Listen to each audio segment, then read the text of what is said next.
క్రీస్తునందు ప్రియ సహోదరి సహోదరులకు యేసుక్రీస్తు నామమున వందనాలు తెలియచేస్తూ ఉన్నా.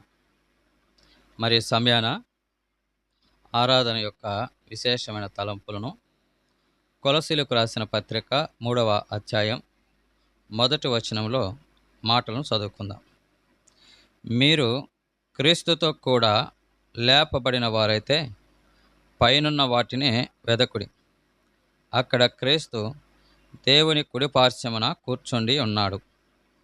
పైనున్న వాటి మీదనే గాని భూ సంబంధమైన వాటి మీద మనసు పెట్టకొనకుడి. ఏలయనగా మీరు మృతి పొందితిరి, మీ జీవము క్రీస్తుతో కూడా దేవుని యందు దాచబడి ఉన్నది. మనకు జీవమై ఉన్న క్రీస్తు ప్రత్యక్షమైనప్పుడు మీరును ఆయనతో కూడా మహిమయందు ప్రత్యక్షపరచబడుదురు. ఈ లేఖనముల యందు మరి విశేషముగా మనము మన ఆరాధనకు పూజ్యుడు మరి తండ్రి అయిన దేవుడు అనే విషయాన్ని వాక్యంలో చూస్తూ ఉన్నాం. అలా అయితే దేవుణ్ణి ఆరాధన చేసేవారు వారి యోగ్యత ఏమిటి అంటే మొదటి వచనంలో చూస్తాం. వీరు ఆరాధన చేసేవారు పైనున్న వాటిని వెదకేటువంటి జనులై ఉన్నారు. అనగా భూ సంబంధమైన వాటి మీద మనసు పెట్టక పరసంబంధమైన వాటి మీదే మనసు నిలిపినటువంటి వారు ఆరాధన చేయబద్దులై ఉన్నారు. అలాగునే ఆరాధించే వారి యొక్క విశేషమును వీరు క్రీస్తుతో కూడా లేపబడిన వారు.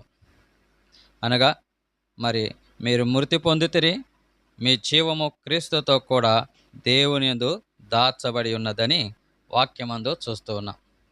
కాగా క్రీస్తుతో లేపబడిన వారై ఉండాలి.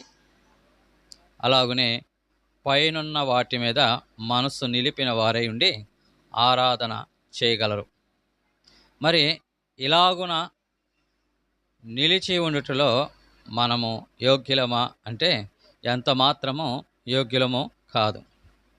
గనుకనే అయోగ్యులమైన మనల్ని యోగ్యులుగా చేయుటకై మనల్ని ఆరాధనకు యోగ్యులుగా మరి మనల్ని ఈ గొప్ప ధన్యతకు నడిపించింది మన ప్రభు అయిన యేసుక్రీస్తు వారు. దేవుని వాక్యంలో చూస్తూ ఉన్నాం. మన ప్రభు యొక్క విశేషం ఏమిటి? మన ప్రభు యొక్క యోగ్యత ఏమిటి అంటే నిన్ను నన్ను మృతి పొందిన జీవితం నుంచి జీవములోనికి నడిపించినటువంటి విశేషము మన ప్రభు యొక్క విశేషం. కాబట్టి క్రీస్తు మనల్ని ఆరాధికులుగా చేయుటకై మనల్ని జీవముతో లేపి ఉన్నాడు. అలాగునే యేసు క్రీస్తు ప్రభువారు దేవుని కుడిపార్శ్వమున కూర్చొని ఉన్నాడు. మనము ఆరాధనకు యోగ్యులుగా చేసిన ప్రభు పరలోకమందు దేవుని కుడిపార్శ్వమున కూర్చొని ఉన్నాడు. ఈ విషయంలో మరికొందరి ఆలోచన మేర దేవుని కుడిపార్శ్వమున కూర్చుండుట అనేది దేవుని ప్రక్కన కూర్చున్నాడని, మరి ఇద్దరుగా ఉన్నారనే భావజాలంతో ఉండొచ్చు. కానీ అతి విశేషము కాదు. దేవుని కుడిపార్శ్వమున కూర్చుండుట అనేది అది గౌరవాన్ని సూచించే పదముగా, మరి అలాగనే అధికారాన్ని సూచించే పదముగా, అలాగనే రాజ్య పాలన చేసేటువంటి పదముగా మరి ఈ మాటని లేఖనం ద్వారా జ్ఞాపకం చేస్తూ ఉన్నాం.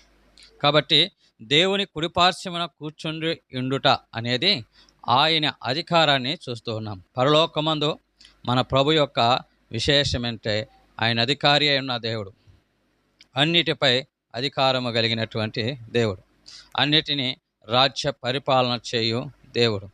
ఆయన ఆ గొప్ప ఆధిక్యతలను ఆ సింహాసనము ముందు కుడిపార్శ్వమున కూర్చున్న సంగతిని ద్వారా లేఖనంలో జ్ఞాపకం చేస్తూ ఉన్నాం.